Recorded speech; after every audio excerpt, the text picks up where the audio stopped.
Originally, there was a cell phone shot where there was no service, but you took it out. I'm really glad Yeah, we took it out. There's Yes. no technology in I this like it. movie.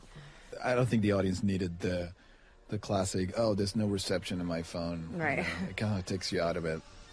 It's great that this story could be happening in the 70s, Yeah, and the 80s, and the anytime. 90s, and it would work.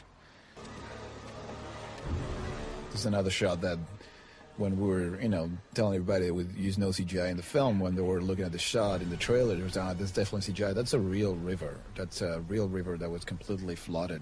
We wait until the river, we wait for a big rain, and we got a lot of rain for 2 days, and we sent a second unit to get that shot, which is actually the same river that he crosses at the beginning of the movie when the Jeep crosses the little creek. It's exactly the same place, the same path. I want to use the same exact spot and flood it for real. So we wait Wow. until God flooded for us, That's and we cool. went there and we shot that shot. So it was Oh, really this is my scary. favorite.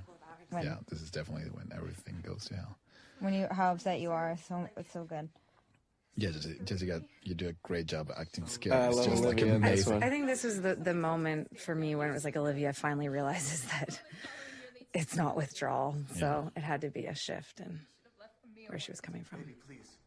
Okay, let's not lose our head.